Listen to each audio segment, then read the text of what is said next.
Today we're going to discuss how to overcome fear.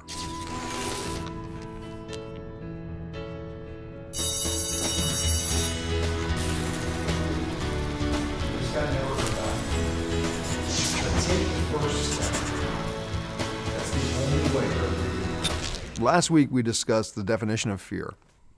Tonight I want to talk about how to overcome fear. I can't tell you how many times I've spoken to people and they've said that they want to eliminate fear from their lives. They want to have no fear.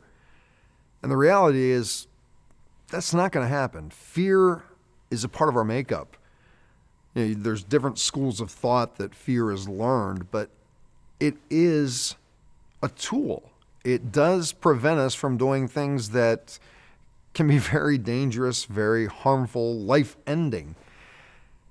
So eliminating fear probably is not the best idea, but learning how to overcome it is. Now, how do you overcome fear? Well, the first thing is to decide. After you've isolated a fear, you've identified it, and you said, you know what, I have a fear of intimacy. And you've looked at it and you go, is that fear of intimacy because of a bad relationship that I had in the past? Or is it because I don't know how to get to that level of intimacy with somebody? You then have a decision you can make. Do you want to learn? Do you want to overcome that fear? There are times that facing the fear is not going to help you grow. It's not going to help you improve your quality of life. And it may not be worth it to face that fear. It may just be better to invest your time dealing with a different fear. But once you've decided that this is something you need to overcome, this is something you're going to benefit by overcoming, then it's time to commit to doing it. And usually when we have fear, we'll start coming up with all sorts of excuses of why not to face it. But ask yourself this question: if I do learn how to overcome this fear, is it going to improve the quality of my life? If the answer is yes, face it. Take the steps you need to take. Make the decision that you are going to face it. Make the commitment. Now, the difference between a decision and a commitment is how willing you are to take action. When you've committed, it moves you forward.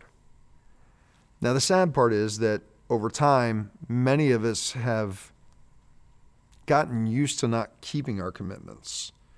We've overcommitted ourselves so much, as we've talked about in other episodes, that when we commit, we're kind of even, uncertain on our commitment. So a tool that I've learned over time that helps me keep my commitments is doing what's called a public commitment, making that commitment to others. It doesn't have to be standing in a room full of people. It can be finding one person that you can say, hey, Jerry, I plan on doing this. I'm committed to facing this fear. I'm committed to taking these steps. And I know that you care about me as a friend, and I'm asking you to hold me accountable. Make sure that I do. Don't let me use excuses. Don't let me waffle on it. Please hold me accountable. Find one person. Or for others who think that they need a lot of leverage, you can. Post it on your blog. Tell it to everybody in your family. Say it in a room full of people. I just like to make sure to find people who are going to support me in fulfilling that commitment when I do it. After you've made the commitment and you've gotten someone who's going to hold you accountable, the next part is, for many people, the hardest, but it's also the magic pill. Take the first step. Have you ever had an experience in the past that something scared you to death? And then after you did it, you're like, there's nothing. After you take that first step, the second, the third, the fourth, moving to completion becomes so much easier. The fear is an imaginary wall that prevents us from taking that first step many times. Again, you're not going to eliminate fear from your life. And there's going to be times when you've done this experience before and you're coming up to it again and you get scared again. As an example, every time that Jerry and I make the commitment that we're going to get together and film, about 5 to 6 hours before we're supposed to meet, I start feeling that fear build up. And it's a mixture of fears. You know, there's immediate fears of, am I going to be able to deliver the material the way that I need to deliver it? There's the fear of, do I even know the material that I want to deliver? There's long-term fears. There's fears of, how are people going to accept it? Is it going to live up to the expectations that I have? Is it going to give value? There's fears from the past of times that I've gotten on stage and totally forgotten what I was going to say. There's just a whole big ball of fears that's there. And there's sometimes that fear gets so bad that I actually want to call Jerry and cancel, make up an excuse and reschedule for some other time. But I've made the commitment to him that we're going to get together. I know that he's adjusted his schedule to get together and meet. We've made the commitment to you, the people who are watching these videos, that for this series, we are going to release a new episode every week. So I've got that leverage on myself to follow through and to face that fear and to push through. So I take the next step. I prepare for the shoot that night. Fear, it's there. It's going to be there. Use it as an advisor to help you move forward and achieve the things that you want to achieve, to live the life you desire. So just really quickly, the exercise for this week. If you've identified a fear from last week's episode, pick one of those. We suggested you pick 5, but pick one and decide, is this a fear that you need to face?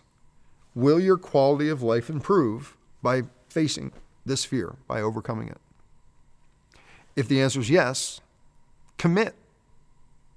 Right now, commit that you are going to do what it takes to overcome this fear. And then find at least one person who you know cares about you, who wants to support you in your growth, and get them to hold you accountable. Let's make an example that you want to get involved in a relationship. So your commitment for this week is you're going to ask at least one person out on a date. If you're adventurous, ask 3. But if you've been struggling, ask at least 1.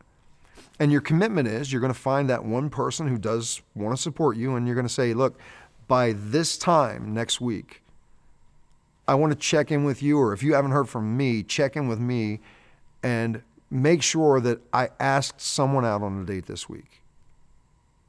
And after you've gotten that person who's going to hold you accountable, take the first step. Now, the first step does not have to be getting on the phone and calling somebody and asking them out. The first step can be isolating who it is you want to ask out. Is there someone that you know that you've been wanting to ask out that you have been too scared to ask out? Write it down. And if there's nobody that you have in your circle of friends right now that you have that interest in, maybe your first step is to write down places that you could go and find a potential partner. What are places that you would go to that people have common interests, that people would be compatible? Could it be a bookstore? Could it be a church? Could it be a bar? What is a place that you're going to find somebody that you align with?